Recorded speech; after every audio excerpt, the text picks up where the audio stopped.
오늘 본문에는 미리암의 죽음과 아론의 죽음에 관해서 기록되어 있지만 눈을 아무리 크게 뜨고 자세히 보아도 모세의 죽음에 관하여는 기록되어 있지 않는데도 왜 오늘 설교 제목을 모세의 죽음으로 정했으나 의아하게 생각하시는 분도 계시겠지만, 오늘 본문을 통해서 모세의 전생애를 요약하며 결국 그가 어떻게 죽게 되었는가를 살펴보기 위해서 그의 생에서 가장 큰 실수를 범한 내용이 기록된 본문을 선택하였습니다. 이 본문을 토대로 오늘도 역시 세 가지, 곧 모세의 수고, 또 모세의 실수, 그리고 세 번째로 모세의 죽음에 관해서 여러분들과 함께 살펴보기를 원합니다. 첫 번째, 모세의 수고입니다. 모세는 떨기나무 북극 가운데서 나타나신 하나님을 배웠고, 그분의 백성들을 오랜 종살이에서 구원하여 이 산에 다시금 와서 그분께 예배드리도록 부르심을 받았습니다. 그가 비록 처음에는 소극적으로 응답했고 하나님의 놀라운 능력을 경험하였음에도 나는 말이 서투는 사람이라 라고 이렇게 말을 했고, 또 하나님께서는 그 아론을 대신해서 그를 대변으로 세우시는 그런 과정을 겪으면서 결국 바로에게 나아가 하나님의 백성들을 내보내라 당당하게 요구하였으며, 마침내 열장을 통하여 이스라엘 백성들을 애굽에서 인도하여 가나안 땅으로 이끌었던 지도자였습니다. 이 엄청난 수의 사람이지만 가나안에 들어가는 데는 한 달도 걸리지 않았을 텐데 12명의 정탐꾼 중에서 10명의 불신앙으로 인하여 40년이나 되는 긴 시간을 방해해서 어린아이를 돌보듯이 저들을 돌보며 인도했던 모세였습니다. 광야에서 마실 물이 없었을 때는 반석을 쳐서 물을 내어 백성들과 가축들을 마시게 하였고, 40일 동안이나 산에 올라가서 하나님께서 친히 두덜판을 만드시고 친히 쓰신 십계명을 받아서 산 아래 내려와 보니 저들이 금송아지를 만들어 그 앞에 절하고 춤을 추는 모습을 보고 거룩한 분노가 치밀어 올라 두 돌판을 던졌으며 우상 숭배를 한 백성들을 다 멸하시고자 하는 하나님께 저들을 용서해달라 간청함으로 하나님께서는 저들을 다 멸하지 않으셨다는 사실입니다. 거룩한 분노로 인하여 깨트린 두 돌판과 비슷하게 친히 만들어 다시금 산에 올라 또다시 40일간 금식을 했어야만 했던 모세. 백성들의 범죄함을 용서해달라고 40일간 금식하면서 기도한 것이, 저는 이 두 번째 40일 동안 십계명을 받기 위해서 기도했던 그 기간과 같은 기간으로 보지만 성경 말씀이 정확히 구분하지 않기 때문에 어떤 사람은 또 다른 40일을 금식했다고 주장하는 사람도 있습니다. 그것이 사실이라면 자그마치 4개월이나 금식했다 볼 수가 있는 것이고, 그냥 두 번 40일 금식을 두 번 해서 80일 금식을 했다 하더라도 이 3, 4일 금식하는 것도 힘든데 80일이나 백성들 위해 금식했던 참 모세였습니다. 그리고 그 많은 백성들을 재판하느라 아침부터 저녁까지 쉴 새 없이 재판했던 모세, 그의 장인어른의 그 조언으로 천부장, 백부장, 50부장, 10부장을 세워서 대신 재판을 하게 하고, 천부장 손에서 감당하기 어려운 재판만 맡았기에 그 이후로는 시간적인 여유를 가졌고, 아마도 그 기간에 모세오경을 썼을 것으로 예상하는데요.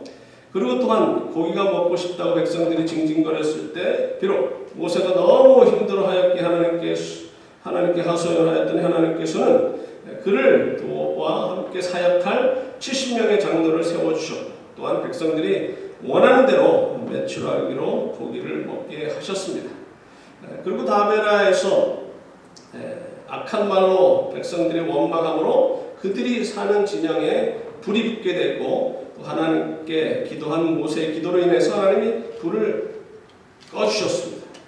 그리고 고라와 다단 온 그리고 250명의 지도자들이 함께 반란을 일으켜 지도자 모세에게 도전함으로 하나님께서 그 세 사람과 그의 가족들을 땅속으로 묻어버리셨고 분양하던 지도자 250명을 불로 사르시는 무서운 장면을 목격했어야 한 모세.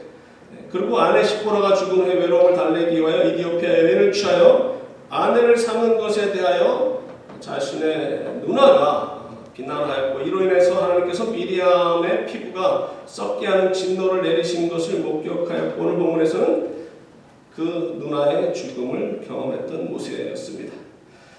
모세의 사역은 참으로 힘들고 어려운 사역이었지만 그 힘든 사역을 잘 감당했던 훌륭한 지도자였습니다. 하나님의 능한 성과 편파로 역사하신 수많은 이적을 경험하고도 배은망덕하게 끊임없이 불평불만을 토로했던 이스라엘 백성들을 이끌어 나갔고 그들이 범죄하여 하나님의 분노가 임하고자 했을 때 그들을 위해 기도하면서 심지어 저들을 사하시고 생명책에 기록된 내 이름을 지워주소서라는 살신성인의 기도를 했던 모세였습니다. 두 번째로 모세의 실수에 관해서 살펴보기로 합니다.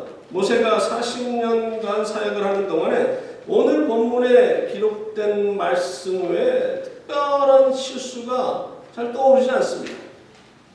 처음에 하나님께서 저를 부르셨을 때 저는 말을 더듬습니다. 아론을 세우셨고 그런데도 다른 사람을 보내셔서 함부로 하나님을 화나게 만들었던 그 실수 정도 생각이 나고 옆에 있는 아내에게 물었습니다. 오늘 본문의 그 실수 외에 다른 실수 생각나는 게 있느냐 했더니 1분도 안 돼서 아내가 뭐라 그러냐면요. 시내산에서 두 돌판을 가지고 와서 금송아지 섬기는 자들을 보고 화를 내도 왜 그 두 돌판을 던져 깨뜨렸냐 하나님께서 친히 만들어 주셨는데 저는 그동안 그가 그런 행동을 한 것은 거룩한 분노로 인해서 그렇게 행한 거라 미화했고 결국 그로 인해서 본인이 또다시 40일간 금식해야 되는 고생을 사서 했다고 이렇게 넘어갔지만 아내 말대로 그거 역시 하나의 실수라고 말할 수가 있을 것입니다. 출애굽기 34장 4절의 말씀을 보면 모세가 돌판 둘을 처음 것과 같이 깎아 만들고 아침 일찍 일어나라는 말씀이 있는데요. 마치 며칠 전에 뚝딱뚝딱 해가지고 그 전처럼 비슷한 돌판을 만들어서 아침 일찍 일어나 그걸 가지고 산에 올라간 것처럼 느낄 수가 있는데 한번 생각해 보십시오. 요즘처럼 정망치가 제대로 잘 구비되어 있지 않은 상황에서 모르긴 해도 한 달 아니 몇 달 걸려서 하나님께서 친히 만들어 주신 거 비슷하게 만들다가 너무 세게 내리치니까 그냥 깨지고 다시 또 만들고 아마 몇 달이 걸려서 그런 고생을 했을 것입니다. 모세가 가나안에 들어가지 못한 이유에 대해 이전에 몇 번 말씀드렸지만 또다시 오늘 본문의 말씀을 언급하고자 하는데 그가 가나안 땅에 들어가지 못한 이유가 반석을 한 번 치라고 했는데 두 번 쳤기 때문도 아니고 반석을 향하여 명하라고 했는데 쳤기 때문도 아니라 그가 하나님의 명령에 온전히 순종하지 않았을 뿐만 아니라 너를 바라면서 한 말로 인하여 12절의 말씀에서 말씀하시듯이 너희가 나를 믿지 아니하고 이스라엘 자손의 목전에서 내 거룩함을 나타내지 아니했기 때문입니다. 그럼 그가 말한 어떤 말이 문제였습니까?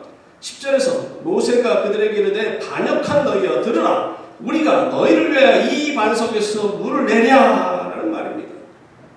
그의 말에서 반석에서 물을 내시는 분은 하나님이신데 하나님이 주체가 되셔야 되는데 마치 자기네들이 주체가 되는 것처럼 우리가 너희를 위하여라는 그런 말을 하는 것이 문제입니다. 또 다른 관점에서 보면 너희 같은 반역한 우리들에게 하나님께서 물을 내어주시겠느냐 하는 의심이 섞인 발언이었던 것으로 불신앙의 태도를 보였다는 겁니다. 그리고 여기에서 그동안 우리가 살펴보지 아니한 다른 부분을 살펴보기를 원하는데요. 바로 12절과 13절에 언급한 하나님의 거룩함입니다. 12절에서 너희가 나를 믿지 아니하고 이스라엘 자손의 목전에서 내 거룩함을 나타나지 아니한 것. 그리고 13절에서 이스라엘 자손이 여호와와 다툼으로 이를 무리라 하니라 여호와께서 그들 중에서 그 거룩함을 나타내셨더라.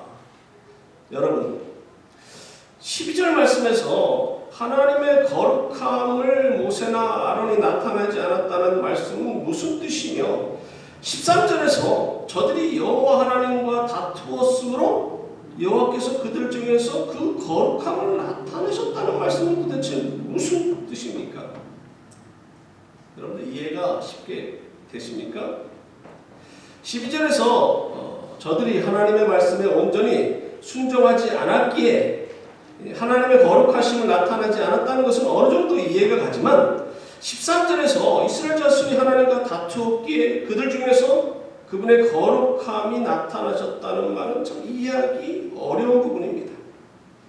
이 말씀을 저는 이렇게 이해하기를 원합니다. 10절의 말씀처럼 하나님의 백성들, 특별히 지도자들이 하나님의 말씀에 불순종하게 되면 하나님의 거룩함을 가리키는 거예요. 거룩함을 나타내지 않는 겁니다. 그럼 만약 저들이 하나님의 말씀에 순종하지 않아 하나님의 징계, 13절처럼요. 징계가 임하신다면 그거 역시 공의의 하나님께서 그분의 거룩함을 나타나는 것이라 라고 해석할 수 있을 줄 압니다. 그리고 한 가지만 더 언급한다면 8절에서 하나님께서는 모세에게 명령하시기를 반석에게 명령한 물을 내게 하라 명령하셨는데 그는 이전에 레위기에서 하나님께서 그에게 명령하시기를 출애굽기 17장 6절의 말씀처럼 너는 그 반석을 치라 그것에서 물이 나오리라 이 말씀처럼 하나님의 말씀을 귀 기울이지 않았던 것 같아요.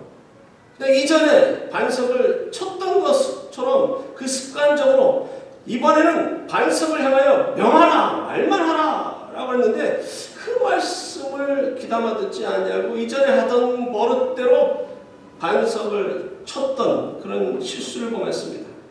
우리 역시 하나님의 말씀에 항상 귀를 기울이고 우리에게 명령하시는 그 명령에 순종해야지 우리가 과거에 하던 습관대로 혹은 이전에 다른 곳에서 배운 것과 지금 배운 것이 다를 때는 누구의 가르침이 하나님의 뜻과 더 부합한지 연구해야 되는데 무조건 이전에 배운 것이 맞다고 생각하는 그런 선입견은 버려야 됩니다.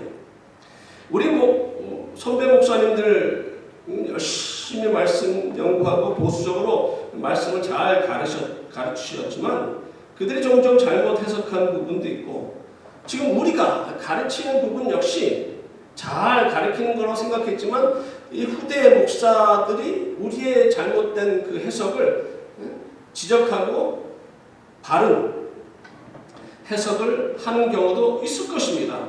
그렇기 때문에 항상 우리가 말씀을 읽을 때 융통성이 있고요. 마음을 열어서 꼭 이것이 맞다라는 그런 단정을 짓지 말고 오픈해놔야 돼요.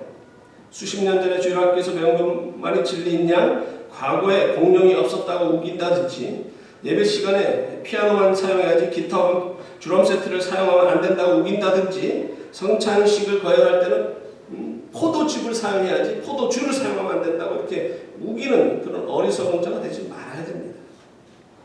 세 번째로 모세의 죽음에 관해서 살펴보기로 합니다. 오늘 본문에서 모세는 사랑하는 누나와 형의 죽음을 목격하게 됩니다. 그들의 죽음은 장차 자신이 겪어야 할 죽음이 피부로 와닿는 경험을 하게 되었을 것입니다. 마찬가지로 지금 우리들은 우리의 삶 가운데서 가장 많은 사람들이 우리 주위에서 죽어나가는 경험을 하고 있는 이때 우리 역시 죽음에 관해서 심각하게 생각할 필요가 있습니다. 그냥 다른 사람들처럼 별 의미 없이 죽음을 맞이하는 것이 아니라 예수님을 닮아 다른 사람들에게 생명을 주는 삶을 살고 하나님의 말씀에 온전히 순종하는 삶을 살다가 죽음을 맞이하도록 해야 합니다. 우리는 그동안 세상에서 가장 잘 사는 미국에서 살면서 은연중에 우리는 세상 그 누구보다도 윤택한 삶을 살아온 것을 부인할 수 없습니다. 세상에서 가장 돈이 많은 나라, 세상에서 가장 강력한 군사력, 그리고 세상에서 그 어느 나라보다도 하나님의 축복을 누리면서 살아온 이 미국 땅에서 우리는 살아왔습니다만 이런 미국 땅에서 세상 그 어느 나라보다도 더 많은 사망자가 있는 것을 보면서 우리는 충격에 빠질 수가 없어요. 이 미국이라는 나라가 세상에서 가장 돈이 많은 것은 우리는 잘 압니다. 물론 세상에서 가장 잘 사는 나라는 인구에 비례하여 카타르가 제일 잘 사는 나라이지만 세상에서 돈이 가장 많은 나라는 미국입니다. 9년 전에 발표지만은 미국의 경제 전문지 포브스에 따르면 재산이 10억 달러가 넘는 세계 부자들 1200명 가운데 400명이 미국에서 나왔습니다. 10억 달러 이상을 가진 사람들 말입니다. 그리고 백만장자가 470만 명이나 된다고 합니다. 그런데 한 나라가 다른 나라보다 더 많은 돈을 가지고 있다는 것은 그 나라의 GDP를 보면 알 수가 있습니다.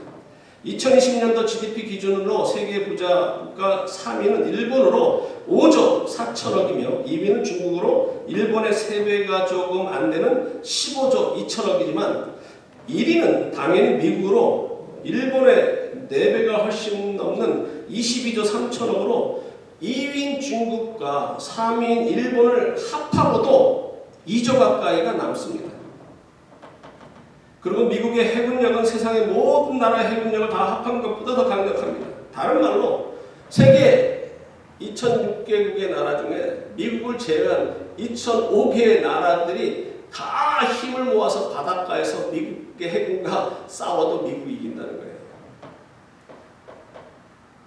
공군 역시 아마 같이 붙어도 만만치 않을 겁니다. 온 세계 공군하고 합니다. 물론 육군은 상대적으로 약하지만요. 이렇게 강력하고 잘 사는 미국에 사는 우리가 알게 모르게 으쓱하면서 살아왔던 것이 사실입니다. 그런데 이렇게 잘 사는 미국에서 가장 많은 코비드-19의 희생자가 발생했습니다. 미국의 확진자 수가 세계 전체의 22%가량 되면 사망자 수는 19% 가까이 됩니다. 사망자 100명 중에 19명이 미국에 사는 사람이라는 거예요. 인구를 비례해도 코비드-19이 시작된 중국보다도 많지만 물론 중국은 발표하는 숫자를 믿을 수가 없기 때문에 중국의 발표 수치는 빼고요. 미국의 인구수보다 4배가 많은 인도보다도 2배가 많은 사망자가 발생했고 미국의 인구수의 83%가량 되는 인도네시아보다도 16배가 죽었는데 인구수를 비례하여 비교하면요. 인도네시아보다는 14배, 인도보다는 8.4배, 그리고 한국보다는 86배가 넘는 사람이 더 죽었습니다. 근데 이것으로 보면 별로 안 놀라요. 아프리카에 가장 못 사는 콩고랑 비교하면요. 인구수에 비해서 3061배가 되는 사람이 미국에서 죽었어요. 근데 콩고는 워낙 가난하니까 비행기 타고 여행 가는 사람도 없으니까 그 안에 아이솔레이트 되니까 그만큼 확진자도 없고 사망자도 없는 것이라고 말할 수가 있기 때문에 그 나이지리아라고 아프리카에서 가장 많이 살고 또 미국 땅에서도 가장 많이 사는 그 나라 또 그들도 돈도 좀 있어서 많이 왕래하는 이 나이지리아랑 비교해도 149배가 넘는 사망자가 미국에서 발생했다는 것이 무언가 잘못된 것이 분명합니다.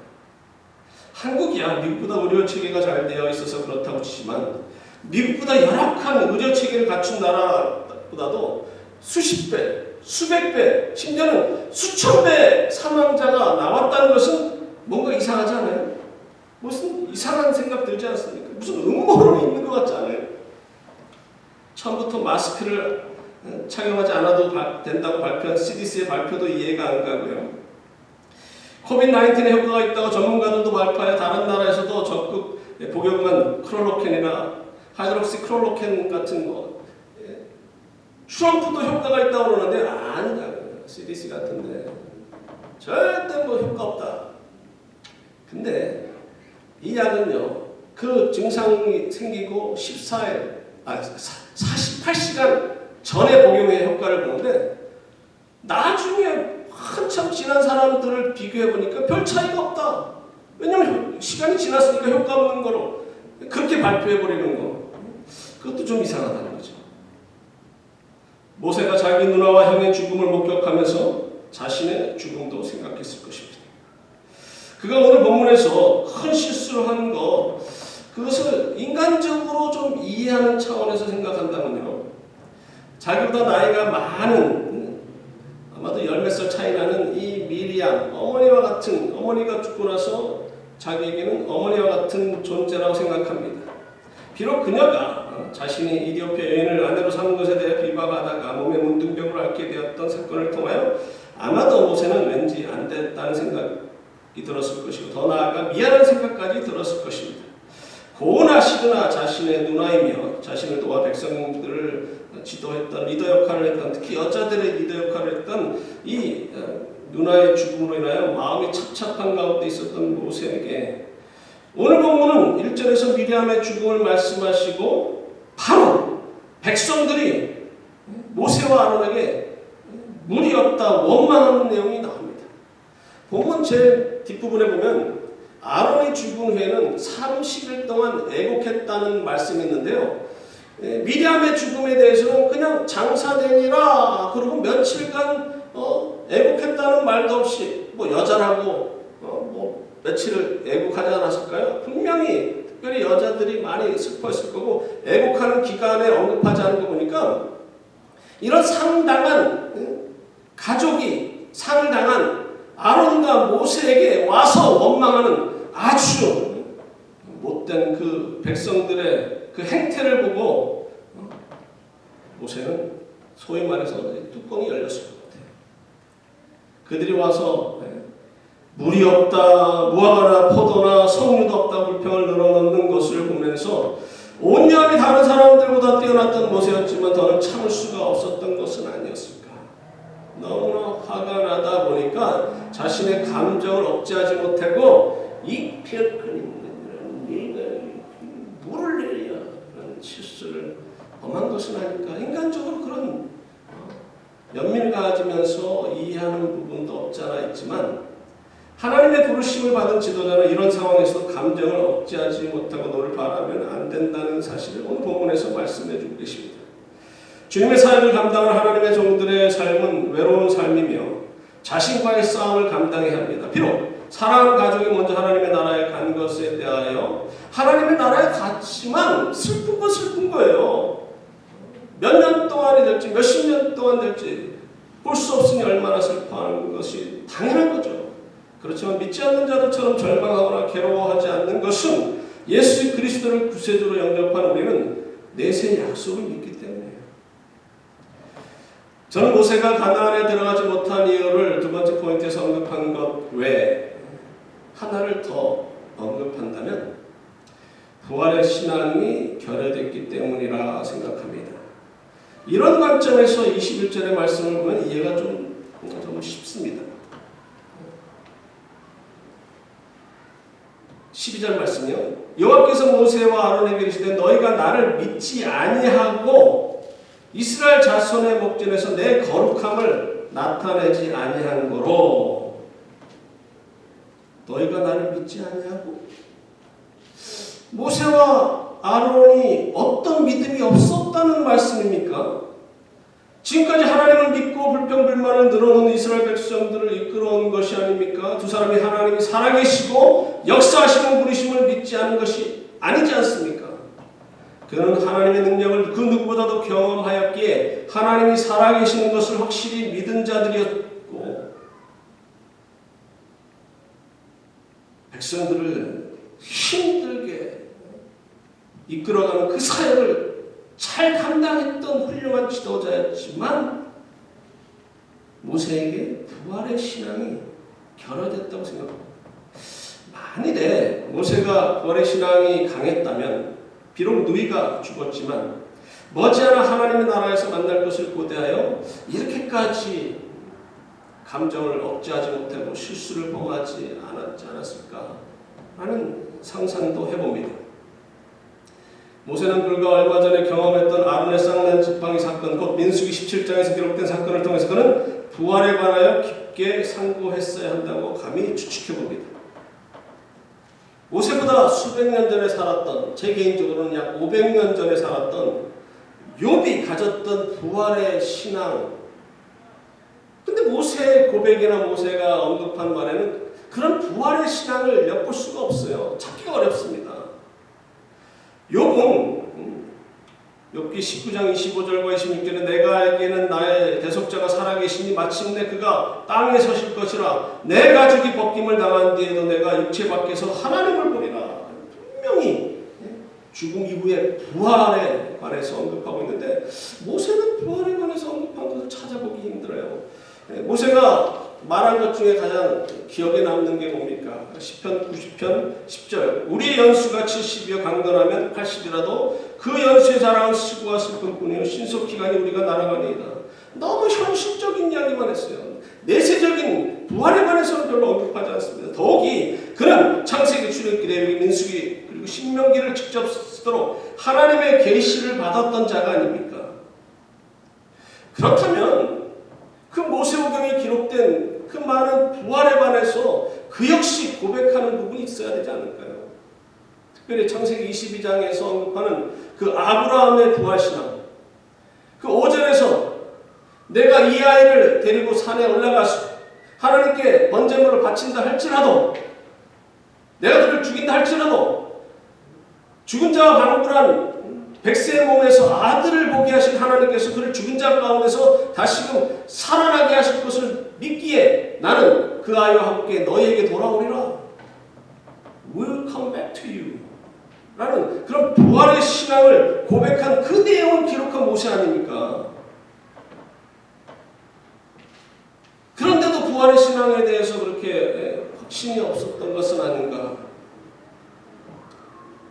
지금도 마찬가지로 하나님의 말씀을 많이 알고 많은 구절을 외우고 있는 사람들 가운데 그 말씀이 자신의 삶 속에서도 적용되는 말씀이고 장차 영원한 하나님의 나라에 들어가게 될 것이라는 부활의 신앙이 없이 죽음을 두려워하거나 죽지 않고 이 땅에서 오래오래 살고자 발버둥치는 자들이 있다면 그런 삶은 부활에 대한 확신이 없는 것이며 결국에는 삶 속에서 승리할 수 없고 하나님을 기쁘시게 할 수 없게 되는 것입니다. 성경 말씀은 과거에 일어난 사건만 기록한 것이 아니라 지금 21세기에 사는 사람들에게 교훈을 주시는 말씀이에요. 하나님의 부르심을 받아 그렇게 많은 수고와 노력을 했던 모세가 한 번의 실수로 인하여 그렇게 가고 싶어하던 가나안 땅에 들어가지 못했다는 것은 그가 영원한 하나님의 나라에 들어가지 못했다는 사실을 우리에게 암시하는 말씀이 아닙니다. 변화산상에서 변화하신 예수님과 대화를 나눈 사람 중에 한 사람이 모세였고 그는 영원한 하나님의 나라에 들어가 있는 것이 분명합니다. 지금 본문의 말씀을 지금 읽고 있는 우리에게 주시는 교훈은 바로 우리가 부활의 신앙이 없다면 약속의 땅을 멀리서 바라볼 수 있을지라도 그곳에는 들어갈 수 없다는 교훈입니다. 신명기 3장을 보면은 모세는 하나님께 가나안 땅에 들어가게 해달라는 간청을 하는 내용이 기록되어 있습니다.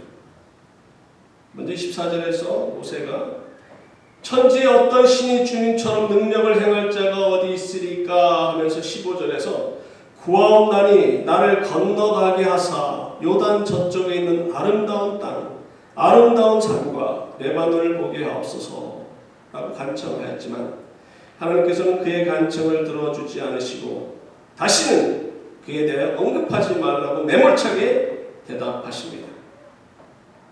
그리고 그분이 딱 사라진 것이 아니라 27절에 모세를 데리고 비스가산 꼭대기에 데리고 가셔서 가나안 땅을 보게 하시고 너는 이 요단을 건너 그곳에 들어가지 못할 것이라 말씀하시는 내용을 보면서 저는 두 가지 생각이 듭니다. 첫 번째는 왜 하나님께서는 그의 간청을 이런지에 거절하시고 그냥 떠나신 것이 아니라 모세에게 약을 올리시는 것도 아니고 왜 그를 비스가 꼭대기에서 봐라, 저 광활한 땅 봐라, 너는 못 가.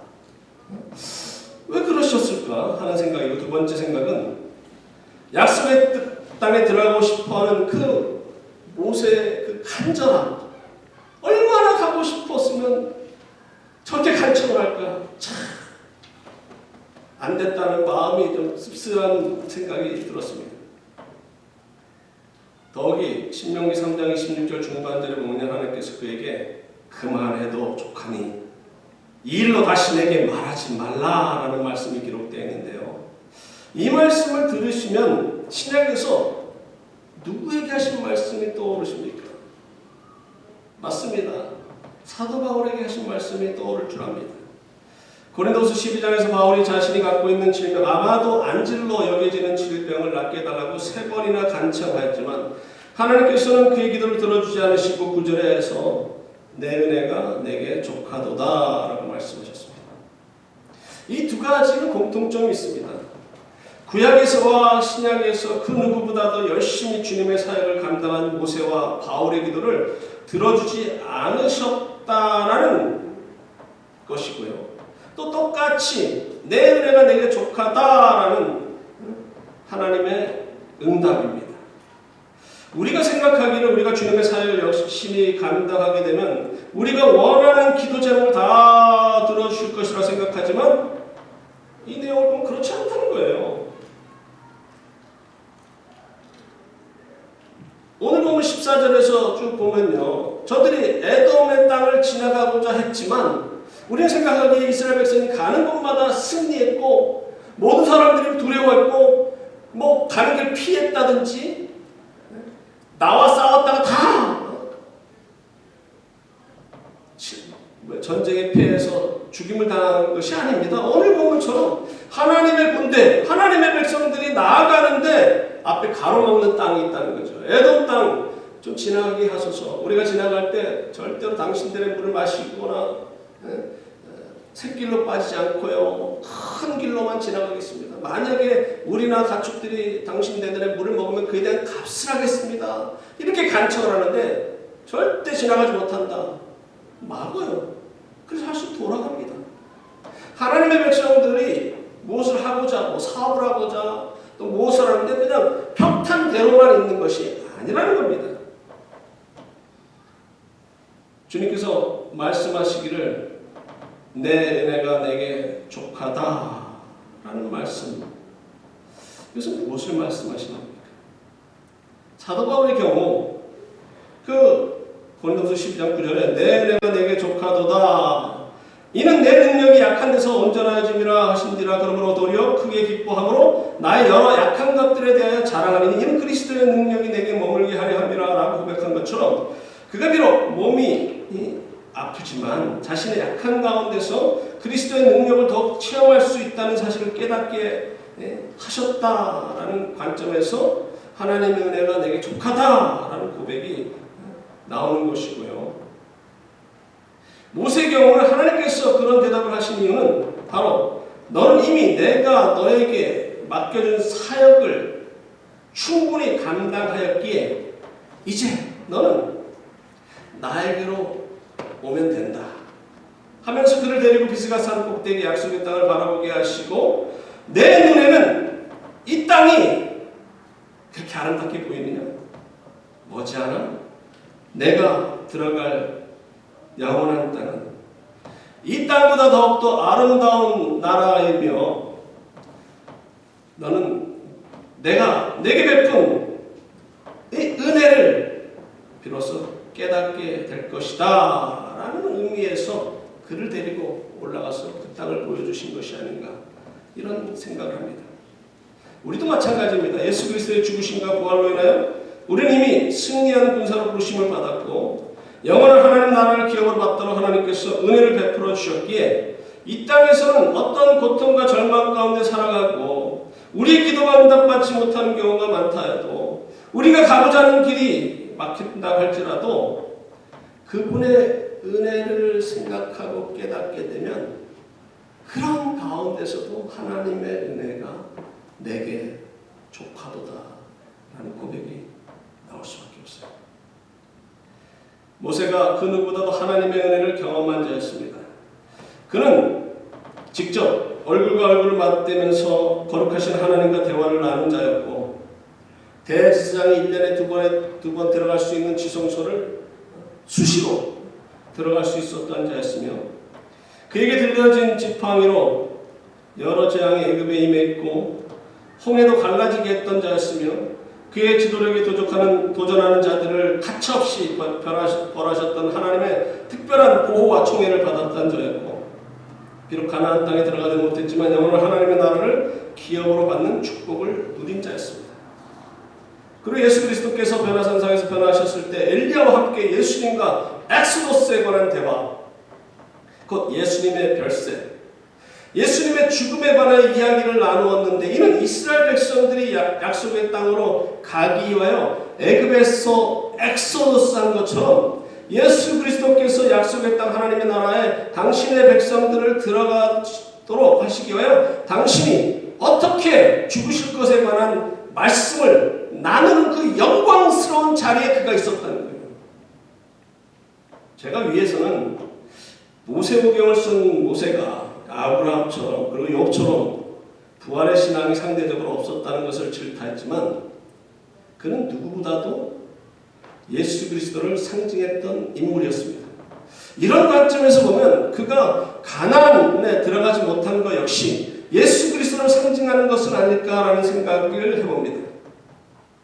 무슨 귀신이 씨나라 까먹는 소리인가 하는 생각하는 사람도 있을 것이고 아니 그런 억지가 어디 있냐고 생각하시는 분도 있으시겠지만 시편 106편 32절의 말씀을 읽어보면 그런 상상도 가능하지 않을까 생각됩니다.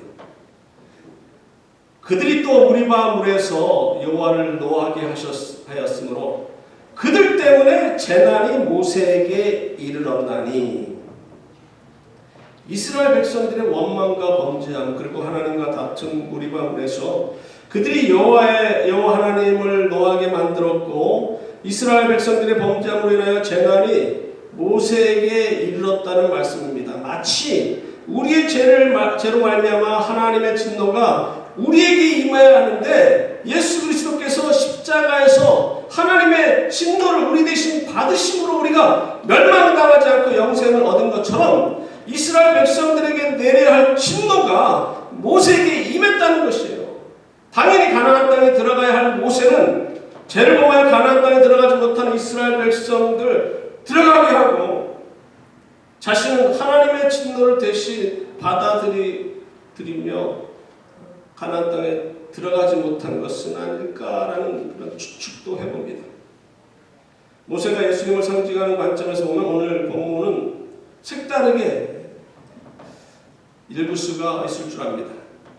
물론 그가 반석을 향하여 명하라고 하셨는데도 이전에 하던 습관대로 말씀을 깊이 새겨듣지 않고 반석을 친 것이나 누나의 죽음으로 인하여 슬픔에 잠겨있는 자신의 마음을 헤아리지 않고 물이 없어 원망하는 백성들이 너무나 괘씸하게 느껴져 화를 낸 것은 위에서 언급한 시편 106편 32절 그 다음 절 33절에도 분명히 말하기를 그가 입술로 망령되이 말한 것이다 라는 겁니다.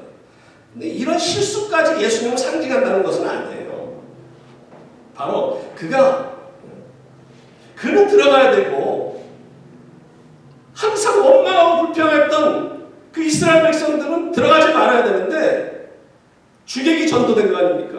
들어가야 될 사람은 못 들어가고 안 들어가야 될 사람들은 들어가고 이것은 바로 우리가 하나님의 나라에 들어갈 자격이 없는데도 불구하고 예수 그리스도께서 우리를 대신하여 십자가에서 죽으심으로 우리가 하나님의 나라에 들어가고 당신께서는 하나님의 진노를 받으신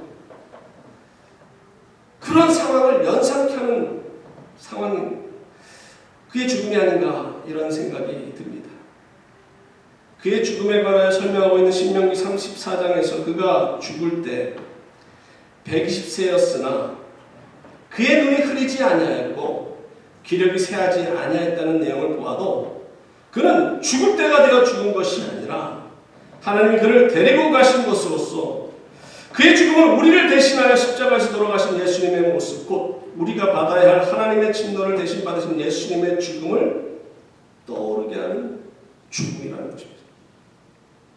결론의 말씀을 맺기로 원합니다. 여러분은 지금 우리 주위에서 수많은 사람들이 전염병으로 죽어가 있는 상황을 보면서 어떤 생각을 하고 계십니까?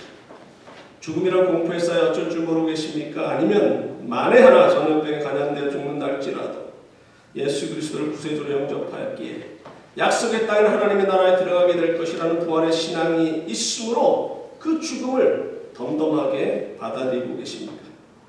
부활의 신앙을 소유한 사람일지라도 사랑하는 사람들의 죽음을 걱정하는 것은 당연한 것이지만 죽음 자체에 대하여 두렵거나 공포에 쌓여있지 않고 도리어 신실하신 하나님께서 우리에게 내려주신 그 많은 은혜에 날마다 감사하며 비록 이 땅에서 원치 않는 죽음을 목격하고 혹은 경험하여도 그분의 은혜가 내게 족하도다 하면서 날마다 감사하고 기뻐하며 그날을 준비하며 하나님의 명령에 순종하여 하나님을 사랑하고 이웃을 사랑할 뿐만 아니라 하나님의 미랄에 대한 많은 생명을 생산하는 삶, 그리고 다른 사람을 살리고 마지막 숨을 거두는 멋진 삶을 사시는 여러분과 제가 되기를 간절히 소망합니다.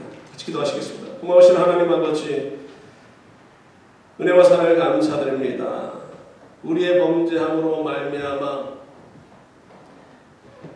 하나님의 진노를 받아 마땅하지만 예수 그리스도의 그 희생으로 말미암아 우리가 영원한 하나님의 나라를 기업으로 받을 수 있도록 은혜를 베풀어 주신 하나님, 이 모세의 죽음을 살펴보면서 그가 오랫동안 주님의 사역을 잘 감당하였지만 비록 이 땅에서는 약속의 땅에 들어가지 못하는 그런 슬픔을 또 겪었고 그의 기도가 응답되지 않는 그런 경험도 하였듯이 우리 역시 하나님을 잘 섬기며 열심히 주님의 말씀에 순종한다고 하지만 우리가 원하는 일들이 일어나지 아니하고 우리의 기도에 응답을 받지 못한다 할지라도 우리에게는 영원한 하나님의 나라가 약속되어 있기 때문에 어떤 상황 속에서도 감사하고 기뻐하며